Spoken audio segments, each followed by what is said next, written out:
वशिष्ठ बाबा को बुलाए, हे बाबा हमारो जगिया हो जाए, भाई कोई लड़का नहीं है।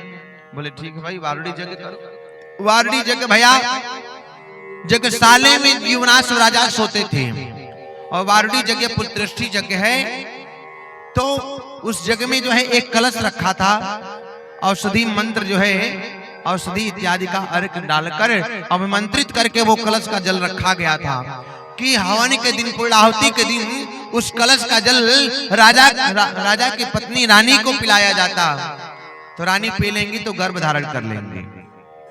तो क्या हो गया, कल को पूर्णाहुति थी, राजा सोते थे, नहीं प्यास लगती थी रात में, और एक दिन पूर्व ही रात में सोए थे राजा जगसाले में, और बहुत जोर से प्यास लगी। नहीं, रात को कितने लोग सोते हैं तो प्यास लग जाती है ना, टूट के लोग पानी पीते हैं।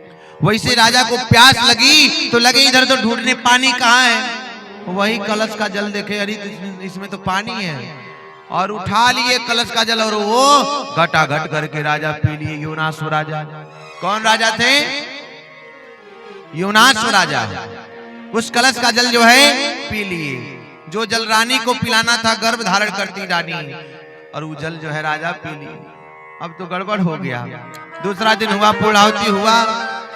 पूर्णाहुति होने के उपरांत जो है पंडित जी लोग को बोले जो है वशिष्ठ बाबा की, जाओ कलश का जल लाओ, रानी को प्रसाद रूप में दिया जाए, गर्भ धारण करेंगे, कुल बढ़ेगा।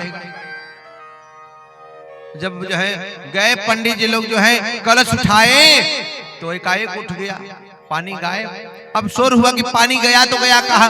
वशिष्ठ बाबा कहे कि तो जग जो है निष्फल हो गया। कलश का जो प्रसाद रूप था जल, रानी को पिलाने से जो है गर्भ धारण करती रानी, बच्चा होता। वो कलश, आखिर कलश का जल गया तो गया कहाँ।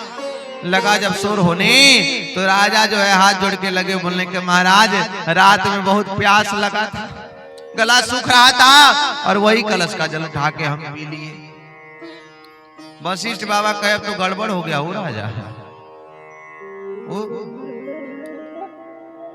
उस कलश का जल आप पी लिए, वो कलश का जल रानी पीती तो लड़का होता, बालक होता।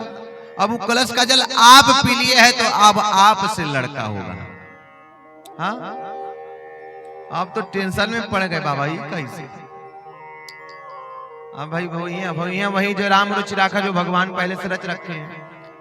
वशिष्ठ बाबा कहे अब कोई उपाय नहीं है, अब तो आप ही से लड़का होगा। अब टेंशन हो गया, लेकिन क्या करे, धीरे धीरे समय व्यतीत हुआ। बाबा जो है दक्षिणा लेके चल गए। अब उसके उपरांत जो है अब बच्चा जो है सूख ना जाए, हाँ, या जो है थोड़ा सा कोई कमजोरी ना आ जाए, और राजा को हल्दी का दूध जो है देने लगे लोग, जो है सैनिक लोग पिलाने लगे, काजू का अखरोट बादाम लगे खिलाने। अब राजा को जो है उल्टी आने लगी, धीरे धीरे खट्टा चटपटा इत्यादि खाने को मन लगा करने। धीरे धीरे समय आया, राजा का पांव भारी हो गया, पेट बाहर आ गया, और 10वां महीना चढ़ा जब। अब तो क्या करे, संसार में बच्चा कैसे आए, व्यवस्था तो भगवान बनाए नहीं है। अब क्या हुआ, तब वो समय ऑपरेशन हुआ। ये ऑपरेशन का व्यवस्था, ये नया वाला ऑपरेशन यहाँ से थोड़ी ना बाबा, बहुत पहले से है ये ऑपरेशन। पहला ऑपरेशन हो रहा है, हाँ, पहला ऑपरेशन हुआ और सफल हो गया। हुआ कि अब ऑपरेशन कैसे, तो नाखून से ऑपरेशन, वो पेट फाड़ा गया, नाभि के नीचे जो है पेट को फाड़ा गया नाखून से। नाखून बहुत जो है तीखा होता है। बच्चे होते हैं ना, जब रोते हैं ना, आप पकड़ेंगे तो छुड़ाएंगे सब, भगेंगे सब, रोएंगे सब, क्या कहें, आपका मुंह में उछलेंगे सब। हाँ, तो लोग जो है जल्दी से पटक देते बच्चे को, रो। बच्चे जो है, बच्चों का सबसे बड़ा जो है हथियार नाखून, दांत और रोना। बोले ठाकुर जी महाराज की जय हो।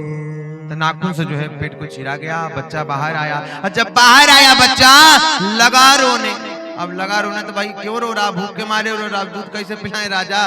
तो फिर जो है इंद्र महाराज आए और कहे, हे माम, यानी मुझे धाता यानी धारण कर, हाँ, यानी धारण कर। तो तर्जनी उंगली में अमृत होता है। देखिए छोटे बच्चे होते हैं ना, तो तर्जनी उंगली जो है पीते रहते हैं, मुख जो है मुख में ही उंगली रहता है, तो वही तर्जनी उंगली पिलाए, और किसी तरह जो है कपिला गाय आई, और उसके दूध से जो है बच्चे को जो है जीवित किया गया, पाल पोस के बड़ा किया गया। इसीलिए जो है माँ के बाद जो है यदि दूध पिलाया जाए बच्चों को तो गौ का दूध पिलाया जाए, क्योंकि माँ के दूध से जो है कम जो है शक्ति नहीं होती। गाय के दूध में पोषक तत्व होता है। बोली ठाकुर जी महाराज की। और वही बालक जो है बड़ा भया, नाम पड़ा मानधाता। और मानधाता के 50 पुत्रियां भई जो